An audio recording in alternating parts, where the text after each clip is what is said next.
Assalamualaikum warahmatullahi wabarakatuh. Alhamdulillah, alhamdulillahirabbil alamin. Assalatu wassalamu ala asrofil anbiya'i wal mursalin wa ala alihi wa sahbihi ajmain. Amma ba'du. Ma'asyiral muslimin rahimakumullah.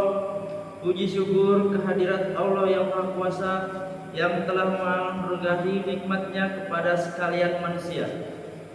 Nikmat yang tak pernah bisa diganti dan tak ternilai harganya di hadapan manusia. Nikmat iman dan kesehatan yang dirasakan adalah sebagian dari nikmatnya, dan tak pernah kita mencoba untuk menghitung nikmat tersebut, karena sesungguhnya nikmat Allah itu tidak pernah dapat terhitung oleh hitungan matematis manusia. Salawat dan salam semoga tetap tercurah kepada Nabi Muhammad SAW sebagai penyemangat umat manusia dari jurang kehinaan dan kenistaan menuju alam penuh berkah dan keselamatan dalam nuansa Islam. Semoga hal tersebut tercurahkan atas keluarga, sahabat, dan para pengikut yang senantiasa taat dan patuh menjalankan sunnah Rasulullah SAW sampai akhir zaman kelak. Amin ya rabbal alamin.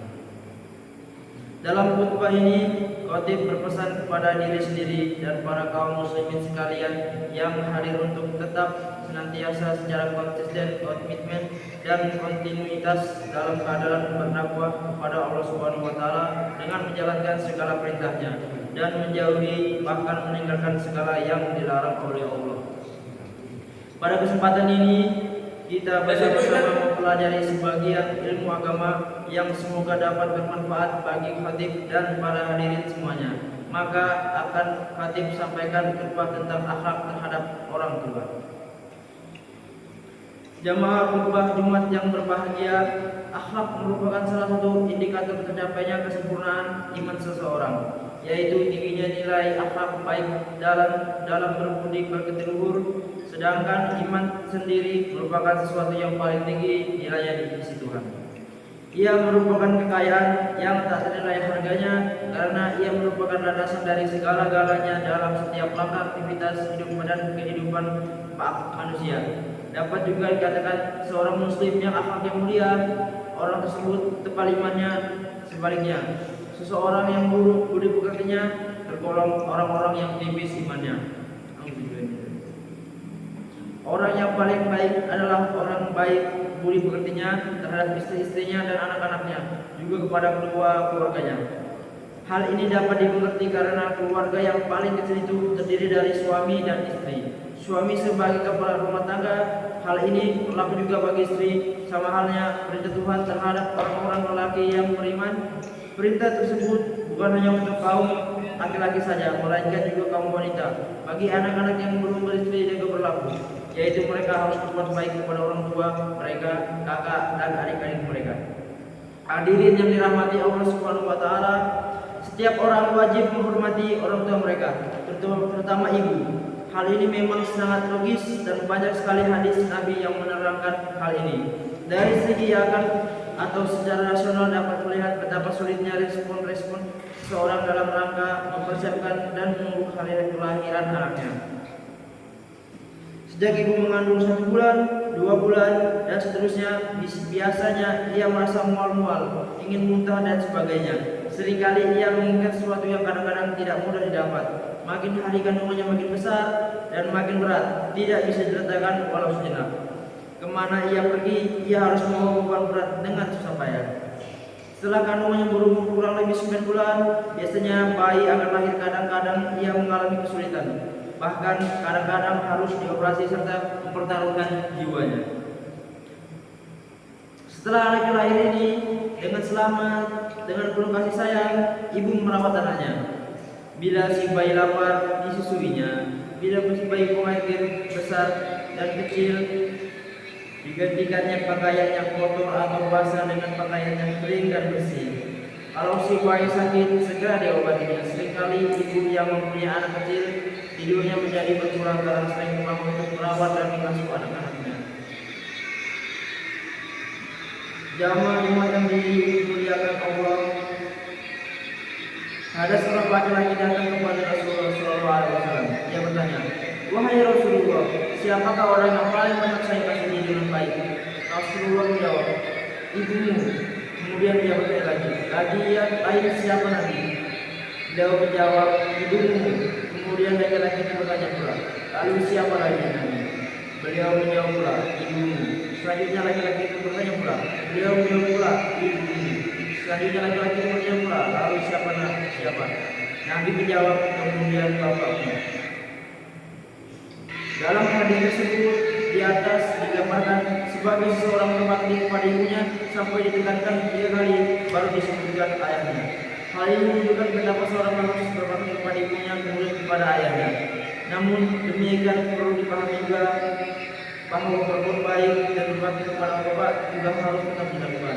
Banyak sekali ayat Al-Quran yang memerintahkan agar seseorang berbakti kepada orang tuanya, antara lain surah Al-Luqman ayat 14. Jamaah Jumat yang berbahagia, dengan besarnya peranan orang tua di atas anaknya yang dikaruniakan oleh Allah Subhanahu wa taala kepada seseorang, sehubung dengan peranan orang tua terhadap anaknya, peranan tersebut besar bagi orang tua terhadap anaknya adalah karena orang tua itu menjadi sebab anaknya adalah anaknya.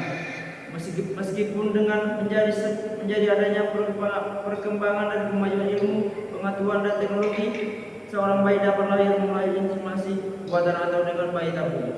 Tanpa orang tua, laki-laki dan perempuan, ayah atau ibu adalah yang memiliki bayi sehingga menjadi lahir seorang anak. Oleh karena itu, anak harus berterima kasih kepada kedua ibunya, ibu bapaknya yang menjadi perantara penyebab adanya anak. Sesudah berterima kasih kepada Allah Subhanahu wa taala yang menciptakan segala sesuatu itu masuk menjadikan manusia. Para ulama menyebutkan bahwa ada 10 hal yang menjadi hak ibu bapak, yaitu 1. Bila ia menjahati makanan, hendaklah kita berikan. 2. Bila ia menghajati pakaian, hendaklah kita berikan. Bila ia menghajati kepada penghidmatan, hendaklah kita laksanakan. Bila ia menyuruh, hendaklah kita taati, kecuali menyuruh berbuat jahat atau durhaka. Bila ia memanggil, hendaklah kita sahut dan datang. Melembutkan suara bila berbicara dengannya, memanggil dengan panggilan yang menyenangkan, meridhoi untuk keduanya apa yang kita ridhoi buat diri kita, berjalan lewat di belakang, memohon ampun untuk keduanya bila kita memohon ampun buat diri kita sendiri. 10 hal tersebut merupakan hak orang tua. Sebaliknya, bila hal tersebut tidak dipenuhi dilaksanakan oleh si anak, maka si anak tersebut durhaka. Jamaah yang dirahmati Allah Subhanahu wa taala, kemudian barangkali kita bertanya, bagaimana cara kita berbakti bila orang tua kita telah meninggal?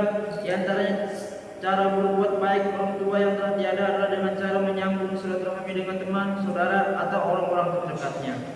Menghubungi teman-teman orang tua kita termasuk menghubungi rahim atau silaturahmi. Tentang silaturahmi ini terdapat beberapa ayat atau hadis yang menyuruh kita menyambungkan. Misalnya surah Ar-Ra'd ayat 20 sampai 21. Hadirin jemaah Jumat yang dirahmati Allah Subhanahu wa taala, demikianlah khutbah singkat yang dapat saya sampaikan. Semoga ada manfaatnya bagi saya khususnya dan bagi kita sama selaku kaum muslimin. Dan semoga Allah memberikan kekuatan iman dan kesabaran dan dalam menjalankan ridho kehidupan ini, sehingga kita benar-benar dapat menjalankan segala perintah Allah Subhanahu wa taala dan menjauhi segala larangannya. Saya akhiri. Assalamualaikum warahmatullahi wabarakatuh.